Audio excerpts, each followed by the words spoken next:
हाँ भाई, तो आज हम लोगों ने अपने पास रिवीजन आगे कंटिन्यू करना है। नया चैप्टर है हमारा, चैप्टर है फ्री कंसेंट। ठीक है, मस्त चैप्टर है, इजी सा चैप्टर है। तो स्टार्ट करते हैं। तो सबसे पहले हम देखते हैं अपने पास कंसेंट क्या होती है और उसके बाद देखेंगे कि फ्री कंसेंट क्या होती है। कंसेंट का मतलब होता है जब दो या दो से ज़्यादा लोग अग्री करें सेम थिंग के ऊपर in the same sense at the same time. अगर मैं तुमसे कह रहा हूं कि मैं तुम्हें अपना मोबाइल बेच रहा हूं, तो तुम वही मोबाइल समझ रहे हो, खरीदोगे जो मैं बेचना चाह रहा हूं। अगर मान लो मेरे पास दो मोबाइल हैं और मैं तुमसे कह रहा हूं मैं तो अपना मोबाइल बेचूंगा, तुम सोच रहे हो कि मैं अपना सैमसंग वाला मोबाइल बेचूंगा, मैं सोच रहा हूं कि मैं तुम्हें अपना नोकिया वाला मोबाइल बेचूंगा, तो हमारी कंसेंट एक्चुअली में नहीं है। तो कंसेंट होने के लिए ज़रूरी क्या है कि दोनों लोग सेम चीज़ पे अग्री करें सेम टाइम पे और सेम सेंस में, तब हम क्या कहेंगे इनके बीच में क्या है, आपस में कंसेंट है। तो कंसेंट का मतलब है यूनियन ऑफ द विल्स, दोनों की जो इच्छा है वो एक यूनियन हो जाए जिनका, एंड उनके बीच में क्या हो जाए, एक अकॉर्ड हो जाए in the minds of the parties. अब what is free consent? Free consent क्या है? फ्री कंसेंट है जब आपकी इच्छा जो विल है वो किसी चीज से भी इन्फ्लुएंस नहीं होती, ना ही किसी ने आपको डराया धमका है, ना आपने गलती से किया है, ना आपके ऊपर किसी तरीके से कोई मेंटल प्रेशर क्रिएट किया गया, तो हम क्या कहेंगे, आपकी कंसेंट फ्री है। तो लॉ कहता है फ्री कंसेंट तब है जब आपकी consent is not influenced by coercion, undue influence, fraud, misrepresentation और मिस्टेक। अगर कंसेंट इनमें से किसी से भी इन्फ्लुएंस हुई है तो हम कहेंगे कंसेंट इज नॉट फ्री। और जब कंसेंट फ्री नहीं होगी तो हमारा कॉन्ट्रैक्ट बन जाएगा वॉइडेबल, वॉइड नहीं बनेगा। ध्यान रखना, अगर फ्री कंसेंट नहीं है तो contract is voidable, contract does not become void. ठीक, अब कोवर्जन का मतलब क्या होता है एक एक करके देखेंगे। सबके पहले कोवर्जन क्या है, अंडर इन्फ्लुएंस क्या है, फ्रॉड, मिसरिप्रेजेंटेशन और मिस्टेक। तो सबसे पहले क्या है, कोवर्जन। कोवर्जन का मतलब अगर हिंदी में समझाऊं सिंपली, अगर एक आदमी किसी को धमकी दे रहा है कि वो किसी को नुकसान पहुंचाएगा या उसकी प्रॉपर्टी को नुकसान पहुंचाएगा, या धमकी नहीं उसने एक्चुअली में नुकसान पहुंचा दिया है, तो हम क्या कहेंगे, उसने क्या लगाया है, कोवर्जन लगाया है। जैसे तुम लोगों ने फिल्म देखी होगी सिंघम, सिंघम में एक कौन था हमारा, जयकांत शिकरे, याद है? तो जयकांत शिकरे क्या करता था, डरा धमका के लोगों की प्रॉपर्टी जब्त कर लेता था। तो वो जो डरा धमका के प्रॉपर्टी जब्त कर रहा है वो क्या है, कोवर्जन है।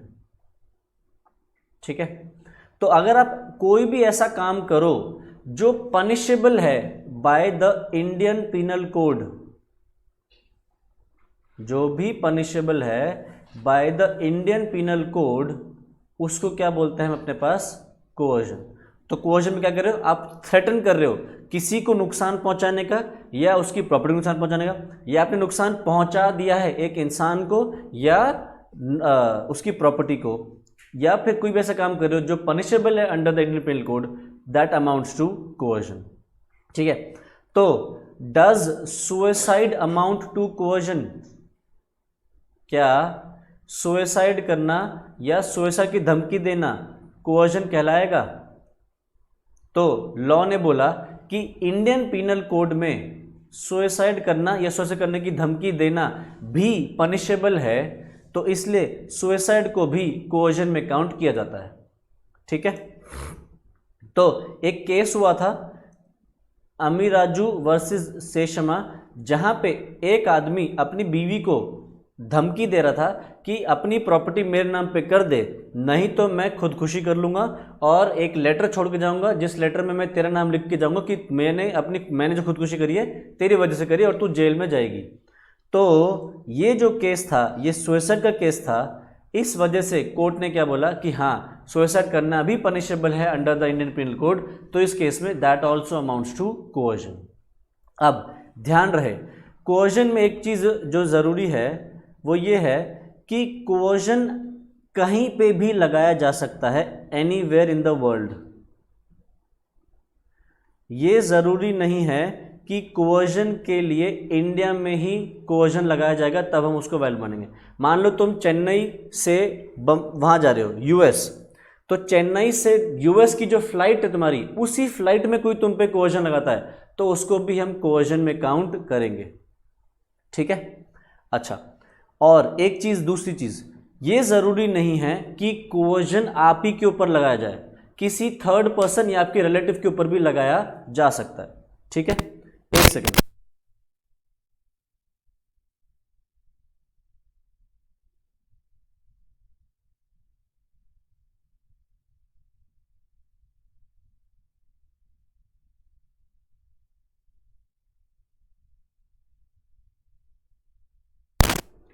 हाँ, तो coercion anywhere in the world लगाया जा सकता है और किसी के ऊपर भी। ऐसा नहीं है कि जो पार्टी टू द कॉन्ट्रैक्ट है उसी पे लगाया जाए। मान लो एक आदमी तुम्हें धमकी दे रहा है कि भाई तुम ये प्रॉपर्टी मेरे नाम पे कर दो, नहीं तो मैं तुम्हारे बच्चे को गोली मार दूंगा, मैं तुम्हारे अंकल को गोली मार दूंगा, मैं इसको डैमेज पहुंचा दूंगा, उसको डैमेज पहुंचा दूंगा, तो उसको भी कोवर्जन में काउंट किया जाएगा।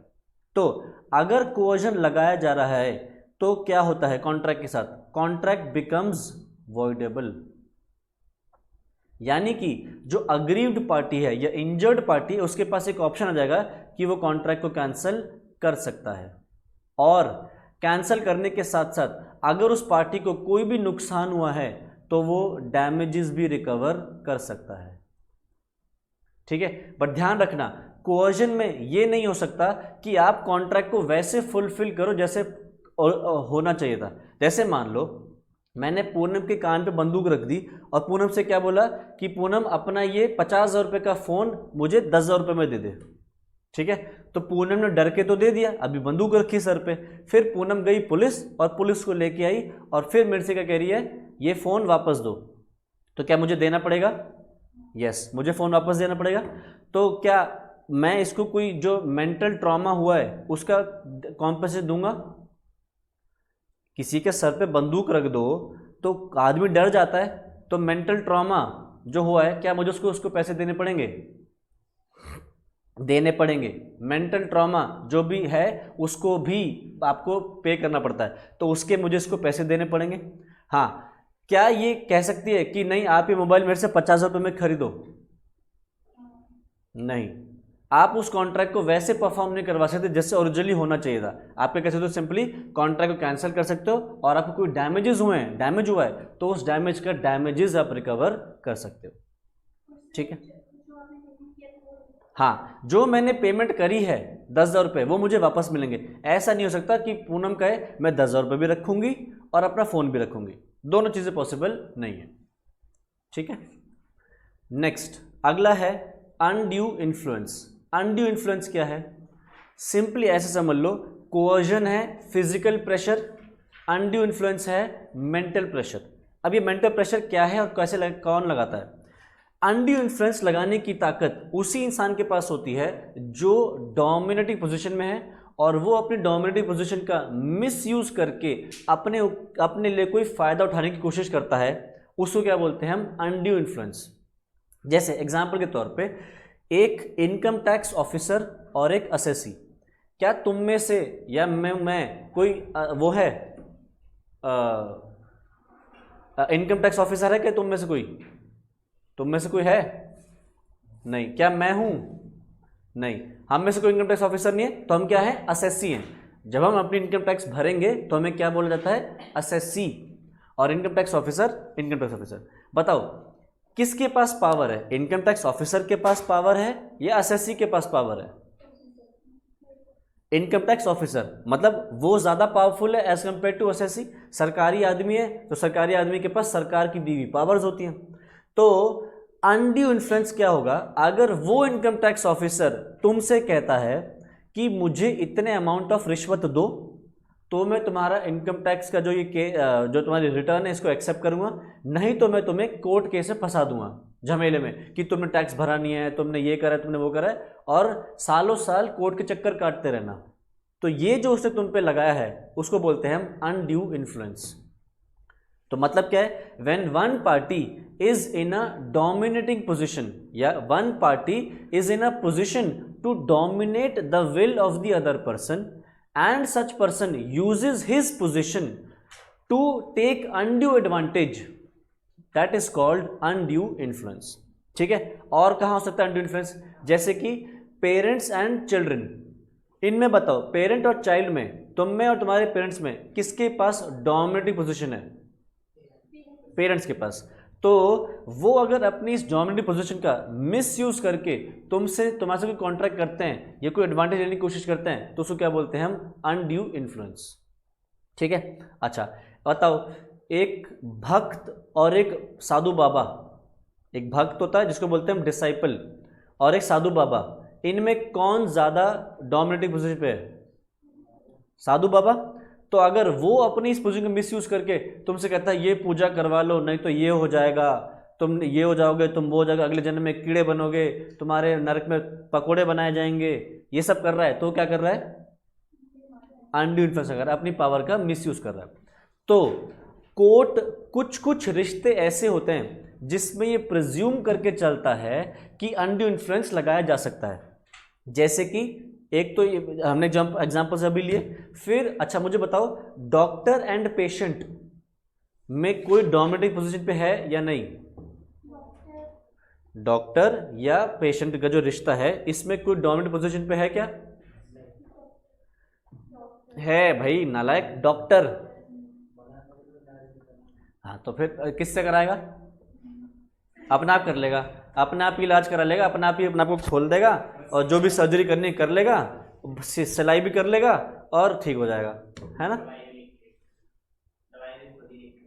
हाँ, तो अनड्यू इन्फ्लुएंस यहाँ पे भी लगाया जा सकता है, क्योंकि डॉक्टर और पेशेंट का जो रिश्ता है इसमें doctor is in a dominating position, तो हम क्या कहेंगे? यहाँ पे भी अनड्यू इन्फ्लुएंस लगाया जा सकता है। तो कोर्ट कहता है जिन रिश्तों के लिए मैं मानता हूं कि डोमिनेटिंग पोजीशन है, उस केसेस में अगर जो वीकर पार्टी है उस वीकर पार्टी ने आरोप लगा दिया डोमिनेटिंग पार्टी के ऊपर, तो मैं मान लूंगा कि हाँ, डोमिनेटिंग पार्टी ने अपनी पावर मिसयूज करी होगी। मतलब वो पहले से अज्यूम करके चलेंगे कि डोमिनेटिंग पार्टी ने गलत किया है।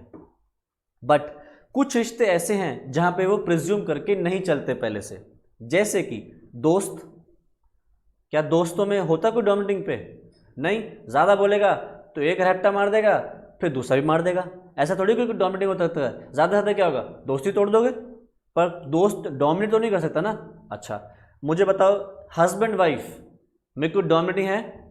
नहीं, आज की डेट में कोई भी नहीं है। हस्बैंड ज्यादा चले करेगा तो वाइफ चली जाएगी, वाइफ ज्यादा करेगा तो हस्बैंड कर देगा, तो इनमें कोई नहीं है। फिर लैंडलॉर्ड और टेनेंट, मकान मालिक और किराएदार, इनमें भी कोई नहीं है। मकान मालिक अगर धमकी दे कि मैं छोड़ के चला जाऊंगा, तो टेनेंट भी क्या करता है? चला जाता है। टेनेंट में भी कोई वो नहीं है कि भैया ठीक है घर बहुत मिल जाएंगे मुझे, तो वो भी क्या करता है? चला जाता है। या क्या करेगा? सामान तोड़ जाएगा उसे कुछ ना कुछ, कि ले तो क्या कर लेगा मेरा। ब्रदर सिस्टर में कभी कभी हो सकता है, अगर वो सेम एज के आसपास के हैं। अगर बड़े हैं तो फिर डोमिनेट कर सकता है विल।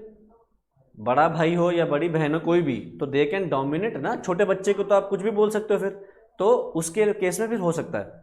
तो इसलिए क्या बोला गया? जिन रिश्तों में कोर्ट प्रिज्यूम नहीं करता, जैसे कि लैंडलॉर्ड टेनेंट, फ्रेंड्स या हस्बैंड वाइफ, तो इस केस में जो बंदा आरोप लगा रहा है उसको प्रूव करना पड़ेगा कि उसके ऊपर अनड्यू इन्फ्लुएंस लगाया गया है। बट जहां पे कोर्ट पहले से प्रिज्यूम करता है कि हाँ भाई यहां पे तो अनड्यू इन्फ्लुएंस होगा ही होगा, तो उस केस में जो डोमिनेटिंग पार्टी है उसको ये प्रूव करना पड़ेगा कि उसने अनड्यू इन्फ्लुएंस नहीं लगाया है। ठीक है, तो डोमिनेटिंग पोजीशन कैसे आ सकती है? या तो आपके पास एक रियल पावर है, रियल अथॉरिटी है, जैसे कि हमने डिस्कस किया income tax officer and assessee, या फिर मास्टर एंड सर्वेंट, मतलब मालिक और नौकर। और क्या? अगर where he stands in a fiduciary relationship to the other. Fiduciary relationship कौन सा होता है? ऐसा रिश्ता जिसमें होना चाहिए म्यूचुअल ट्रस्ट एंड कॉन्फिडेंस। तो अगर आप म्यूचुअल ट्रस्ट एंड कॉन्फिडेंस वाले रिश्ते में हो, तो फिर यहाँ पे म्यूचुअल वो होता है, जैसे कि father and son, guardian and ward, solicitor and client, doctor and patient, preceptor and disciple, preceptor मतलब वही साधु बाबा और जो भक्त है, डिसाइपल को भक्त बोलते हैं, ट्रस्टी एंड बेनिफिशियरी। तीसरा और कहाँ हो सकता है, where a party makes a contract with the person whose mental capacity is temporarily or permanently affected by reason of age, illness, mental और bodily distress।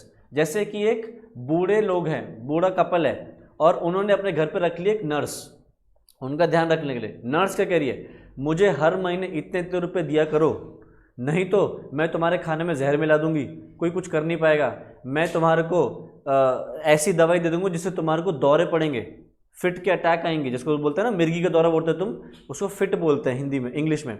तो ऐसी दवाई दे दूंगी, फिट के अटैक आएंगे, तो वो बूढ़ा कपल डर जाएगा, तो क्या करेगा, कर देगा जो नर्स कह रही है हर महीने इतना ट्रांसफर। तो वो भी क्या है, अनड्यू इन्फ्लुएंस लगाना। और चौथा क्या है, where the contract is apparently unconscionable, apparently मतलब जो दिख ही रहा है, अपेरेंट है कि ये अनकॉन्शनेबल, अनकॉन्शनेबल मतलब अनफेयर है। जैसे एक आदमी, मैंने तुम्हें लोन दिया, लेट अस सपोज मैंने तुम्हें लोन दिया 2 लाख रुपए का, और तुमसे क्या बोला, इस लोन पे तुम ब्याज दोगे 12% से, और अगर किसी टाइम तुम ब्याज नहीं दे पाए तो मैं तुमसे लोन लूंगा 46% का इंटरेस्ट लूंगा। बताओ फेयर है? नहीं, अनफेयर है ना, अनरीजनेबल है। तो ये भी क्या है, अनड्यू इन्फ्लुएंस। मुझे दिख रहा है कि तुम्हें पैसों की जरूरत है, तो मैं तुम्हारे इस जो ये सिचुएशन है उसका फायदा उठा रहा हूं। ठीक है, तो कोर्ट कुछ कुछ रिश्तों में प्रिज्यूम करके चलेगा कि अनड्यू इन्फ्लुएंस लगता है, जैसे parent and child, guardian and ward, trustee beneficiary, doctor and patient, lawyer and client, spiritual Guru and disciple. But ये लिस्ट सिर्फ इतने ही तक सीमित नहीं है, इसमें और भी लिस्ट आ सकती है, जैसे कि अभी ब्रदर सिस्टर वाली बात भी हुई थी। ठीक, अच्छा, कुछ कुछ रिश्ते हैं जहां पे प्रिज्यूम नहीं किया जाता। कहाँ कहाँ, landlord tenant, creditor debtor, husband and wife, friends. ठीक है, तो इन केसेस में जो पार्टी आरोप लगा रही है, एलिगेशन लगा रही है, उसको प्रूव करना पड़ेगा, और इन केसेस में जो डोमिनेटिंग पार्टी है उसको प्रूव करने पड़ेगा कि उसने अनड्यू इन्फ्लुएंस नहीं लगाया। ठीक है, अच्छा, ये जो डोमिनेटिंग पार्टी है ये प्रूव कैसे करेगी, ये डोमिनेटिंग पार्टी प्रूव कैसे करे कि मैंने अनड्यू इन्फ्लुएंस नहीं लगाया।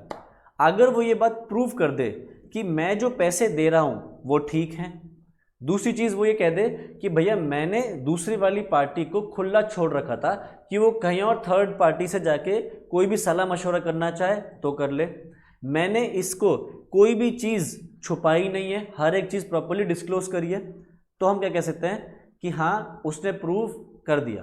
तो देखो क्या, पहले वो कैसे प्रूव कर सकता है कि सारे मटेरियल फैक्ट्स उसने डिस्क्लोज करे हैं, जो वो पैसे दे रहा है वो एडिक्वेट है, कम नहीं दे रहा है वो पैसे, जो पार्टी आरोप लगा रही है कि उस पर अनड्यू इन्फ्लुएंस लगाया गया है उसको मैंने फ्री छोड़ रखा था कि वो इंडिपेंडेंट एडवाइस ले सकती है किसी भी थर्ड पार्टी से, एंड जो ट्रांजैक्शन थी वो फेयर थी। अगर वो ये चारों चीजें प्रूव कर देता है तो डोमिनेटिंग पार्टी बच जाएगी। नेक्स्ट, पर्दा नशीन वुमेन। देखो, लॉ ये मानता है कि जो औरतें पर्दे में रहती हैं, पर्दा मतलब होता है घूंघट, ये नहीं कि घर के पर्दे को ढक लिया और कहा ये हो गई पर्दा नशीन वुमेन। पर्दा नशीन वुमेन का मतलब क्या है, जो औरतें घूंघट में रहती हैं। तो लॉ ये मानता है कि these women are incapable to enter into a contract, इनको कॉन्ट्रैक्ट करने की समझ नहीं है, ये लॉ मानता है। तो अगर आप इनके साथ कोई कॉन्ट्रैक्ट करोगे तो माना जाएगा आपने इन कॉन्ट्रैक्ट अनड्यू इन्फ्लुएंस में किया इनके साथ। ठीक है,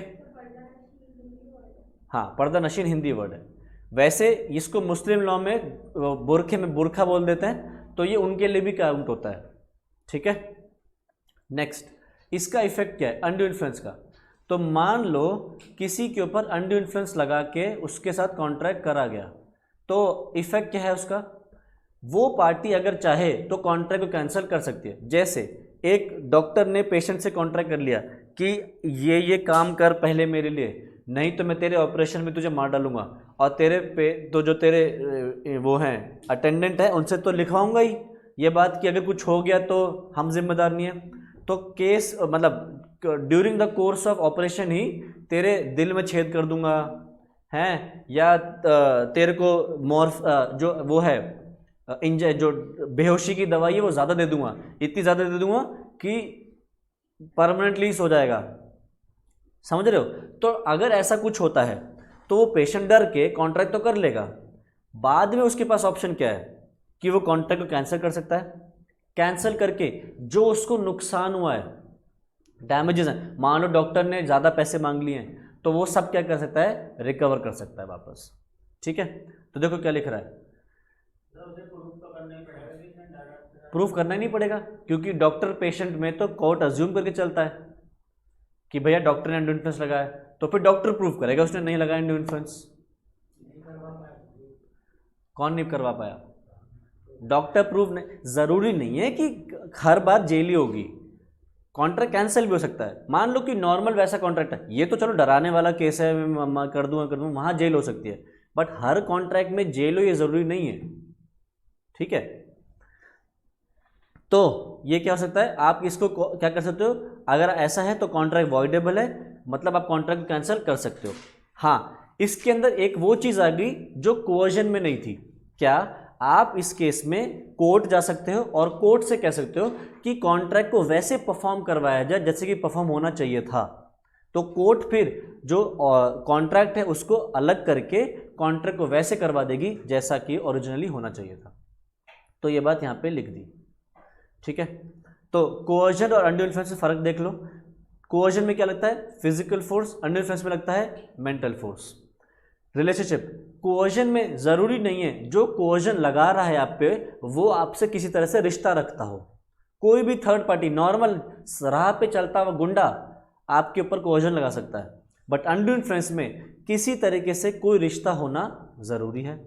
थर्ड पार्टी, कोवर्जन किसी थर्ड पार्टी के ऊपर भी लगाया जा सकता है। मैंने बोला था एक आदमी कह रहा है ये काम कर दो नहीं तो तुम्हारे बेटे को गोली मार दूंगा, तुम्हारे अंकल को गोली मार दूंगा, तुम्हारे पेरेंट्स को गोली मार दूंगा, तो वो क्या है, कोवर्जन किसी भी थर्ड पार्टी पे लग सकता है, बट अंडर इन्फ्लुएंस किस पे लगेगा, वो उसी पे जो पार्टी टू द कॉन्ट्रैक्ट है उसी पे। प्रिजम्पशन, कोवर्जन में कोर्ट प्रिज्यूम करके नहीं चलता कि कोवर्जन लगाया गया है। कोवर्जन में जैसे हम लोग मानते हैं ना, डोमिनेटिंग पार्टी प्रिज्यूम करके चलते हैं कि वो कोर्ट लगाएगी, कोवर्जन में जरूरी नहीं है। तो राह चलता हुआ आदमी तुम पे कोवर्जन लगा रहा है, ये कोर्ट मान के नहीं चलेगी, तुम्हें प्रूफ करना पड़ेगा। बट अंडर इन्फ्लुएंस में कोर्ट कुछ रिश्तों में प्रिज्यूम करके चलता है। इसका इफेक्ट क्या है, कॉन्ट्रैक्ट वॉइडेबल है और आप कॉन्ट्रैक्ट कैंसिल करके अपने डैमेजेस ले सकते हो। यहाँ पे कॉन्ट्रैक्ट वॉइडेबल है या फिर कोर्ट उसको इन्फोर्स करा सकता है मॉडिफाइड मैनर में। ठीक है, मतलब वैसे जैसे कॉन्ट्रैक्ट होना चाहिए था। नेक्स्ट, अगला क्या है, मिस रिप्रेजेंटेशन। क्या था मिस रिप्रेजेंटेशन, मैंने बताया हुआ है, गलती से गलत बता देना। आप किसी को कोई चीज बता रहे हो ये सोचते हुए कि आप जो बता रहे हो वो सच है, बट एक्चुअली में वो क्या है, गलत। इस केस में जरूरी ये है कि आपका इंटेंशन नहीं है सामने वाले को गलत बताने का, आपने सिर्फ गलती से बताया। So there is no intention to fraud, defraud the person.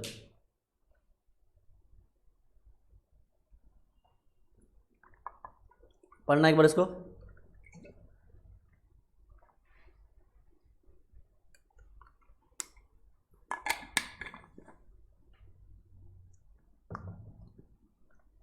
तो मिस रिप्रेजेंटेशन क्या है, it is a statement or assertion made by one party to the other before or at the time of the contract regarding some fact related to the contract. Misrepresentation arises when the representation made is untrue but the person making it believes it to be true.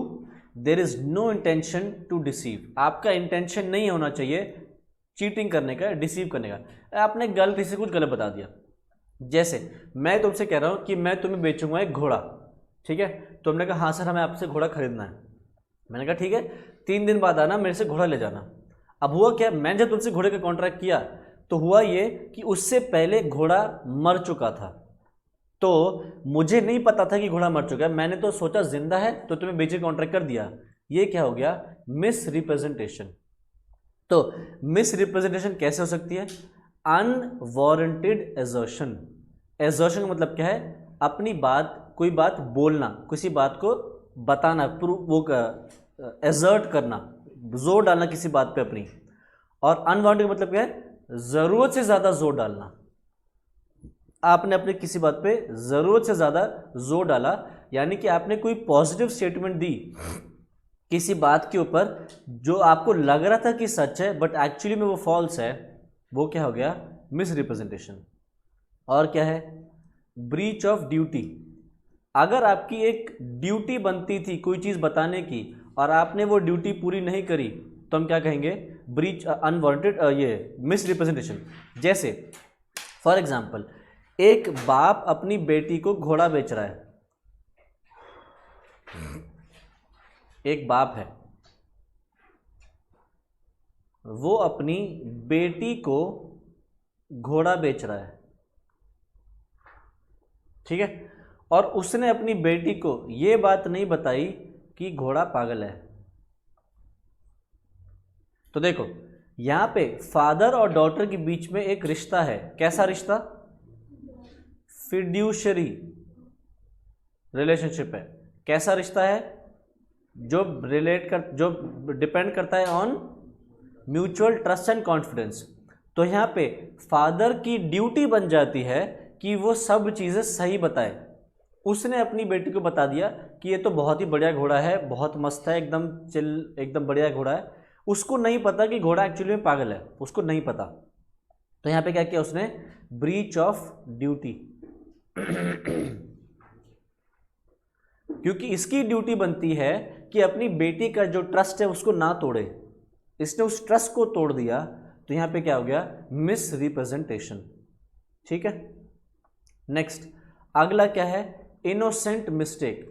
आपने innocently एक mistake कर दी, जो जैसे कि for example इसमें देखो एक case आ रहा है, एक्स ने वाई को एक शिप भेजी, एक्स ने एक शिप भेजी वाई को, क्या बोल के कि ये जो शिप है ये 2800 टन से कम है, बट एक्चुअली में जो शिप निकली वो 3045 टन की निकली। एक्स को लग रहा था कि जो शिप उसने दी है वो 2800 टन से कम की है, बट एक्चुअली में क्या निकली? 3045 टन की वो शिप निकली। तो इस केस में वाई ने क्या किया? रिफ्यूज कर दिया टू एक्सेप्ट द शिप। तो यहां पे एक्स ने क्या किया है? मिस रिप्रेजेंटेशन, और उसने क्या किया है? सिंपली एक इनोसेंट मिस्टेक करी है। तो इसको भी क्या बोलेंगे हम? Miss representation. तो इसके कॉन्सिक्वेंसेज क्या है? वही कॉन्सिक्वेंसेज हैं जो अंडर इन्फ्लुएंस के थे। क्या? आप कॉन्ट्रैक्ट कैंसिल कर सकते हो, और आपको कोई डैमेजेस है तो वो ले सकते हो, डैमेज हो तो डैमेज ले सकते हो, या फिर आप उसको कॉन्ट्रैक्ट को वैसे परफॉर्म करवा सकते हो कि जैसे वो एक्चुअली में होना चाहिए था। ठीक है, नेक्स्ट आगे बढ़ते हैं। अगला है व्हाट इज फ्रॉड। फ्रॉड क्या है? जानबूझ के आपने किसी को कोई चीज गलत बताई है ताकि आप उससे अनड्यू एडवांटेज ले सको। तो मिस रिप्रेजेंटेशन और फ्रॉड में फर्क क्या है? आपने कुछ गलत बताया है, बट मिस रिप्रेजेंटेशन में गलती से बताया, फ्रॉड में जानबूझ के बताया, मतलब आपका इंटेंशन है टू डिसीव। ठीक है, तो आप फ्रॉड कैसे कर सकते हो? आप एक फॉल्स स्टेटमेंट बोल सकते हो, गलत स्टेटमेंट बताई, या आपने एक्टिव कंसीलमेंट करा है, जानबूझ के कोई चीज छुपाई, आपको पता है ये चीज खराब है, ये चीज ठीक नहीं है, आपने जानबूझ के उसको छुपाई, या आपने इंटेंशनली परफॉर्म नहीं किया कॉन्ट्रैक्ट, जानबूझ के कॉन्ट्रैक्ट परफॉर्म नहीं किया, तो आप फ्रॉड कर रहे हो। डिसेप्शन, डिसेप्शन मतलब वही धोखा देना। डिसेप्शन का हिंदी में क्या बोलते हैं? धोखा देना। आपने धोखा दिया है, या फिर कोई भी फ्रॉडुलेंट एक्ट या ओमिशन किया है, that will amount to fraud. ठीक है, तो ध्यान रखना, आप फ्रॉड को कोर्ट में प्रूव तो कर सकते हो कि हाँ मेरे साथ फ्रॉड हुआ है, बट आपको डैमेजेस या कॉम्पेंसेशन तभी मिलेगा जब आपको एक्चुअल में कोई लॉस हुआ है। अगर आपको कोई मॉनेटरी लॉस नहीं हुआ है तो आपको कुछ नहीं मिलेगा। ठीक है,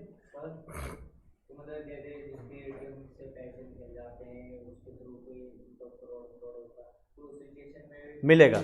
अगर एटीएम से पैसे निकल गए, मान लो आपके पास, आपने पैसे नहीं निकाले, एटीएम से पैसे निकाल लिए हैं, तो मॉनेटरी लॉस तो हुआ ना। तो सपोज लेकिन दूसरे बंदे ने निकाले और हमें पता नहीं किसने निकाले। किससे? किसी ने भी निकाले हो, उससे कोई फर्क नहीं पड़ता, वो पुलिस का काम है उस बंदे को ढूंढना। तेरा काम क्या है? बैंक से क्लेम लेना, और बैंक तुझे देगा।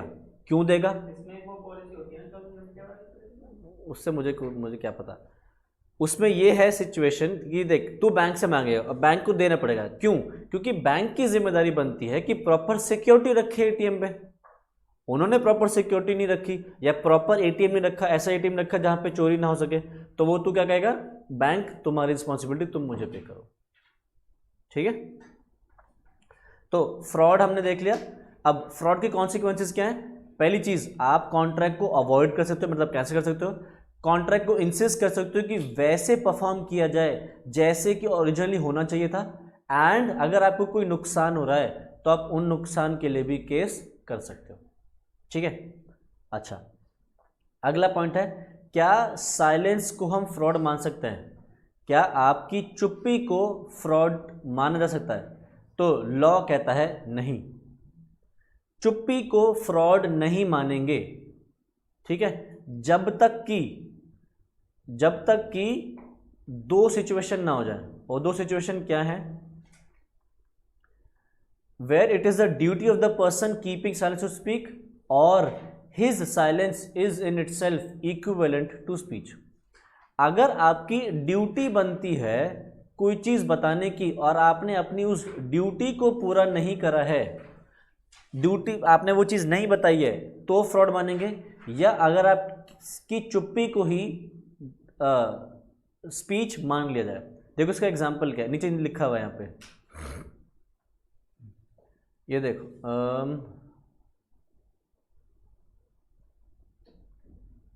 ये थोड़ा सा कुछ हो गया। Silence is fraudulent if the circumstances of the case are such that regard being had to them it is the duty of the person to keep silence.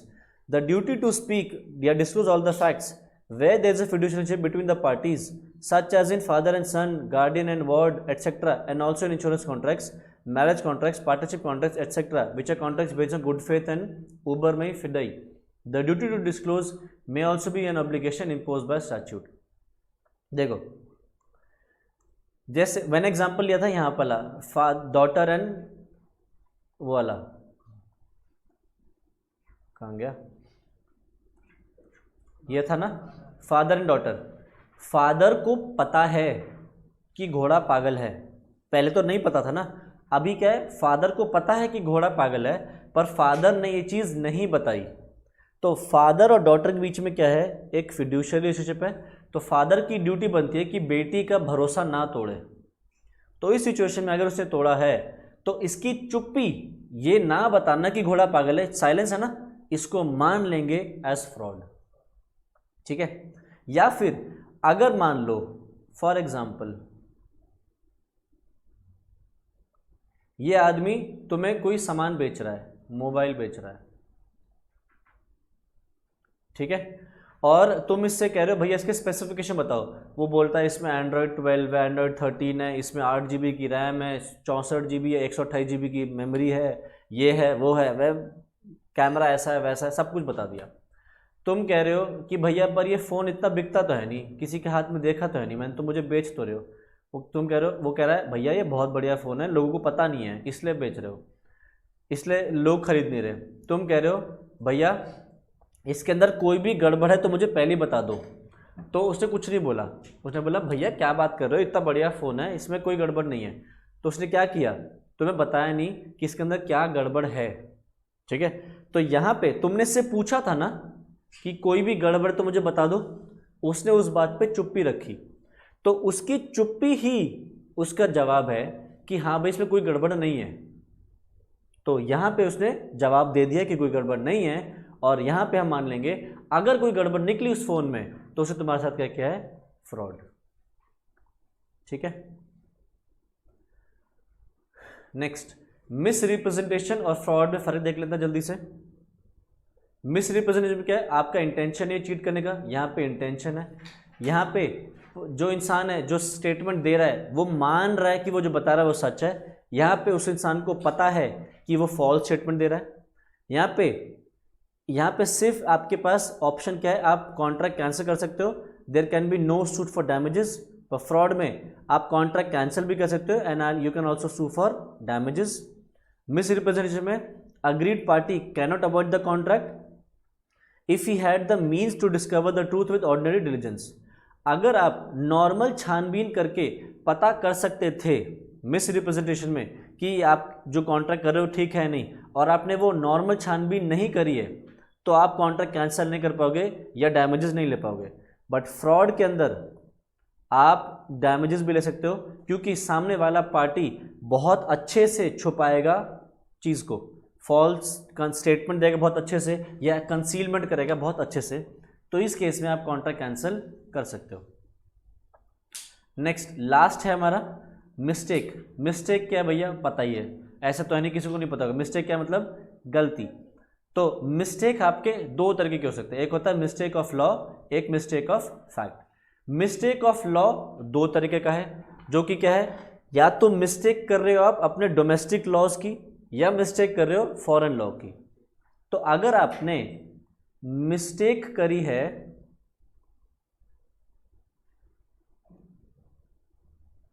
Domestic law की, डोमेस्टिक लॉ मतलब Indian laws की, India के कोई कानून है, आप कह रहे हो मुझे नहीं पता था जी ऐसा होता है, तो मैंने ऐसा कर दिया, मुझे माफ़ कर दो। तो लॉ ये कहता है डोमेस्टिक लॉज के केस में आपको कोई एक्सक्यूज नहीं मिलेगा।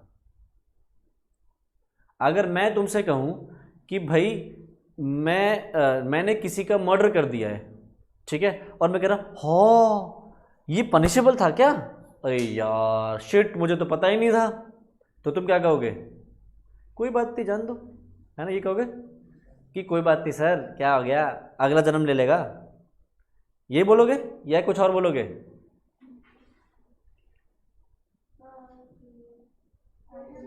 कोई बात नहीं,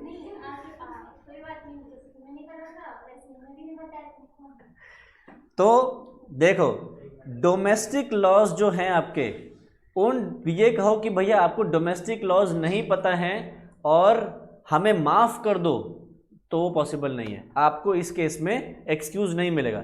तो इसका लैटिन वर्ड है, वो लैटिन वर्ड से सवाल आ जाता है, कहाँ गया वो लैटिन वर्ड,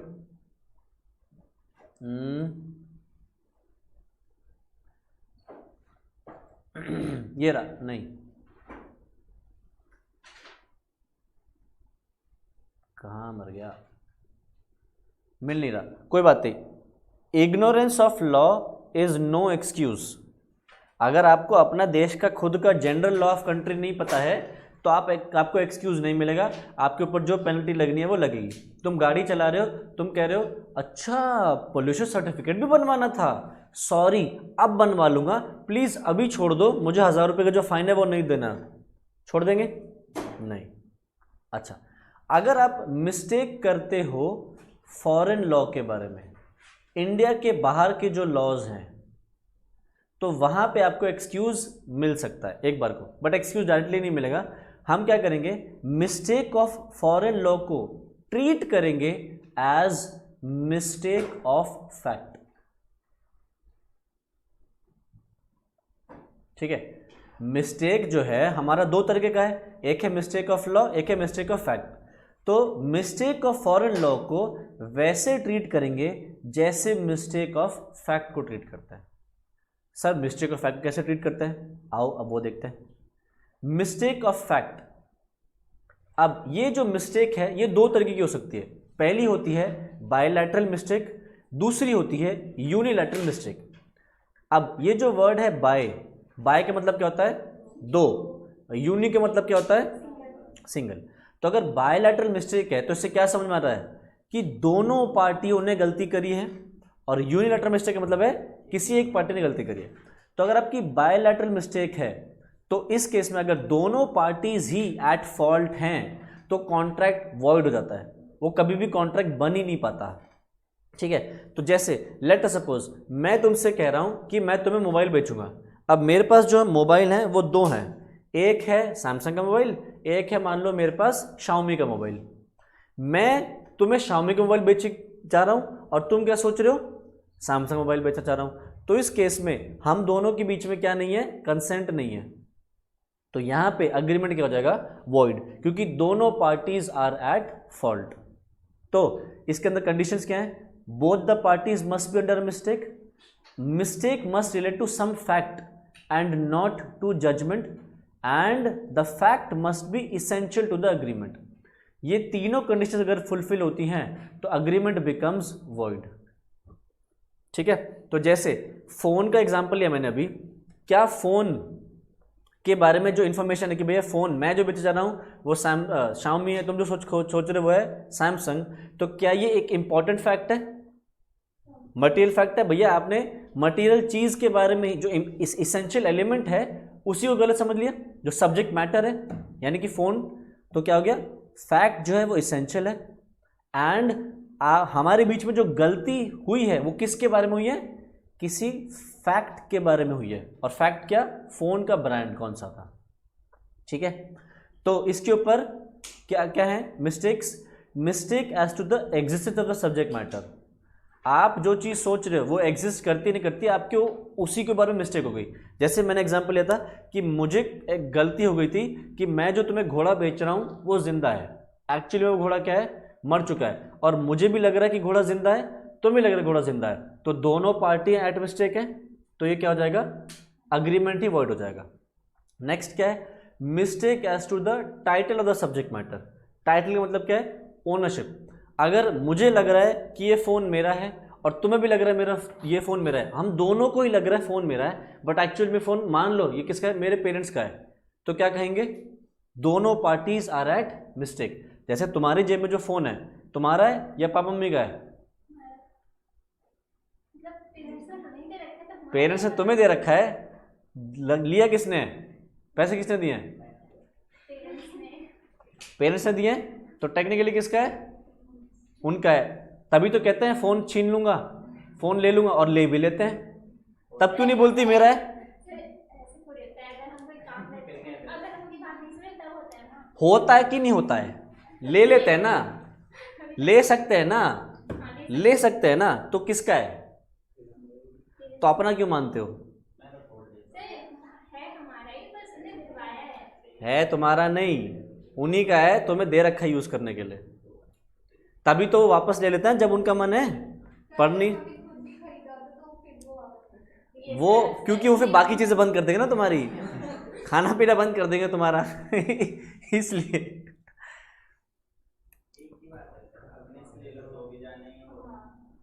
कहने का मतलब क्या है, समझो मैं जो बताना चाह रहा हूं, तुम्हें क्या लग रहा है, फोन तुम्हारा है और तुम्हें मुझे बेचने आ रहे हो, तो मुझे भी लग रहा है तुम्हारा है, बट एक्चुअली में किसका है, पेरेंट्स का है। तो यहाँ पे टाइटल मतलब ओनरशिप के ऊपर क्लैश है ना, ओनरशिप पे मिस्टेक है कि तुम्हें भी लग रहा है तुम ओनर हो, मुझे भी लग रहा है तुम ओनर हो, तो यहाँ पे both parties are at mistake, तो क्या हो गया, वॉइड हो गया अग्रीमेंट। नेक्स्ट आ गया क्या है, mistake as to the quantity of the subject matter. अगर दोनों पार्टीज के बीच में डिफरेंस आ गया क्वांटिटी में, मैं कह रहा हूं 500 ग्राम, तुम सोच रहे हो 500 किलो, फर्क हो गया। तो क्वांटिटी में अगर दोनों पार्टीज आर एट मिस्टेक तो वो क्या है, void. Mistake as to the quality of the subject matter, जो सामान की क्वालिटी है, तुम मुझसे कह रहे हो कि सर ये जो चावल दे रहे हो आप, तुम मुझे जो चावल दे रहे हो वो है बासमती, ठीक है, पर मैं सोच रहा हूं कि बासमती नहीं, कोई फ्राइड राइस वाला चावल है। फ्राइड राइस का चावल देखा तुमने, छोटा होता है, जो तुम फ्राइड राइस में खाते हो वो चावल छोटा होता है, उसके दाने छोटे होते हैं, बासमती का बड़ा होता है, ठीक है। तुम सोच रहे हो कि तुम जो मुझे बेच रहे हो वो बासमती है, मैं जो सोच रहा हूँ वो है फ्राइड राइस वाला छोटा चावल, बट एक्चुअली में वो कोई दूसरा ही चावल है, बिरयानी वाला चावल है, लेट अस सपोज। तो क्या हो गया, दोनों parties are at mistake, bilateral mistake हो गई, वॉइड हो गया अग्रीमेंट, ठीक है। अच्छा, मिस्टेक प्राइस के बारे में भी हो सकती है, mistake as to the price, तो वो भी इसके अंदर ऐड करना चाहो तो कर लेना।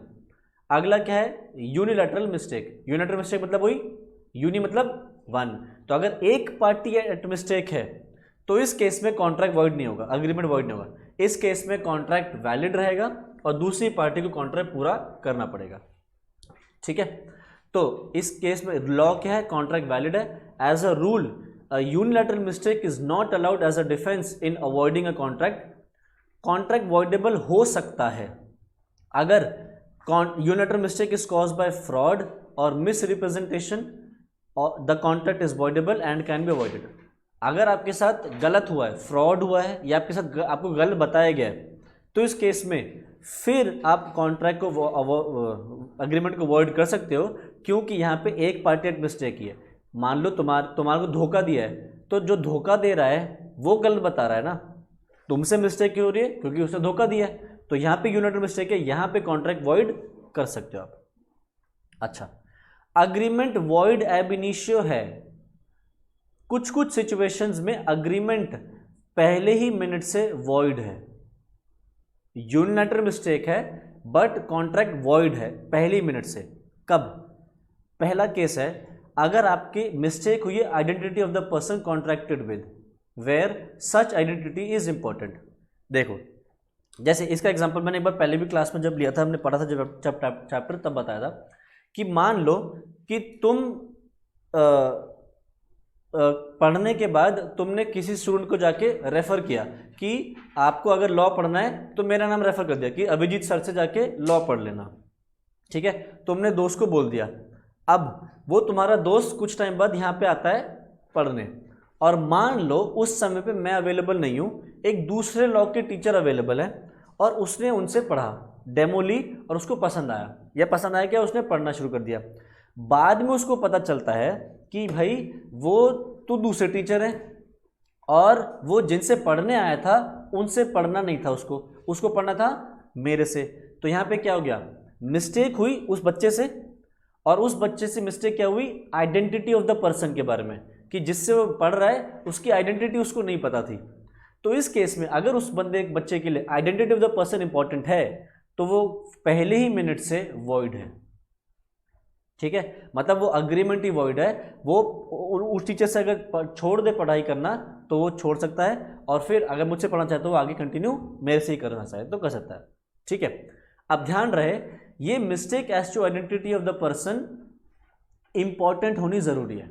मान लो तुम एक दुकान पे गए, ठीक है, और तुमने दुकान से शॉपिंग वॉपिंग करी, और जो क्रेडिट कार्ड है वो क्रेडिट कार्ड तुम्हारे पापा का है, तो तुमने स्वाइप कर दिया, और वो शॉपिंग की जो बिल के काउंटर पे बैठा है, कैशियर जो बैठा है, वो कह रहा है आपका नाम, लेट अस सपोज तुम्हारे पापा का नाम ABC है, क्या आपका नाम ABC है? तुम कह रहे हो नहीं, मेरा नाम तो XYZ है। तो क्या कह रहा है, आपको सामान नहीं मिलेगा। क्यों नहीं मिलेगा? क्योंकि आप जिसका क्रेडिट कार्ड दे रहे हो वो तो ABC है, और आप कौन हो, XYZ। तुम कह रहे हो ABC मेरे फादर हैं, तो कह रहे तो क्या हो गया, आप ABC हो, आप ABC का कार्ड ला रहे हो तो ABC आके खरीदेगा, तो क्या ऐसा वो मना कर सकता है? नहीं। उस केस में identity of the person is not important. सामान की पेमेंट कोई भी कर ले, क्या फर्क पड़ रहा है, सामान तो सामान है ना, पेमेंट हो जानी चाहिए। तो यहाँ पे वो तुम्हें रिफ्यूज नहीं कर सकता, अग्रीमेंट इज वैलिड। हाँ,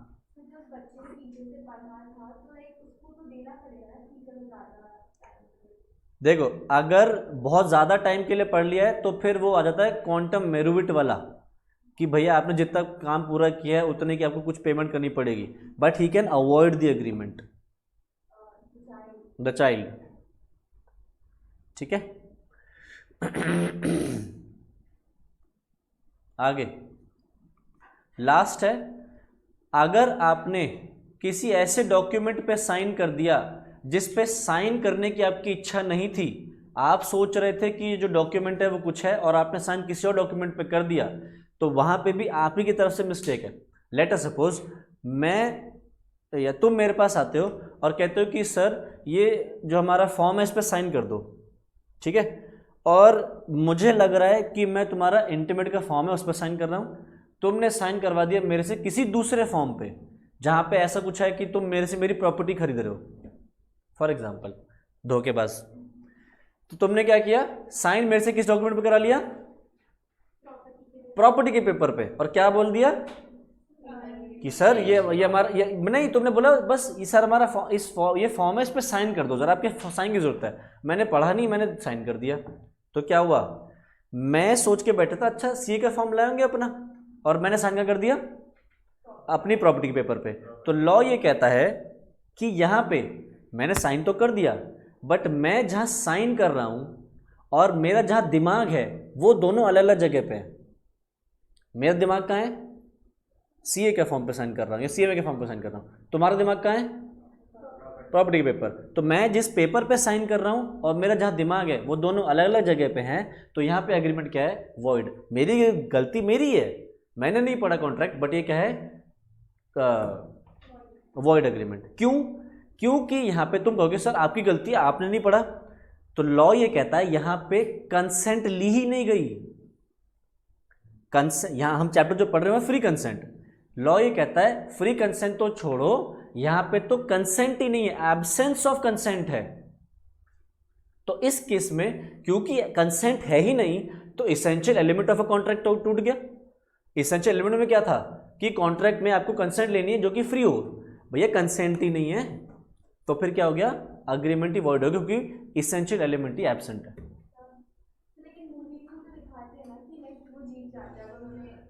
प्रूफ करना पड़ेगा ना, ये मुझे प्रूफ करना पड़ेगा कि मैं जहां साइन कर रहा था और मैंने जहां दिमाग लगाया था वो अलग अलग जगह है, वो मुझे प्रूफ करना पड़ेगा। अगर मैं ये बात प्रूफ कर देता हूं तो वॉइड हो जाएगा, नहीं गया तो प्रॉपर्टी गई। हाँ तो ला इंटरमीडिएट का फॉर्मेट ला, और तेरे साथ तो ना मैं जूस भी छान के पीऊंगा, ठीक है। तो यहां से हमारा ये वाला चैप्टर भी फिनिश हो जाता है। बताओ चैप्टर में किसी को कोई डाउट है, कोई चीज पूछे तो पूछो, नहीं? चलो फिर तो आज इतना ही करेंगे, इसके आगे नेक्स्ट क्लास में नया चैप्टर रिवाइज करेंगे। Thank you so much, bye bye.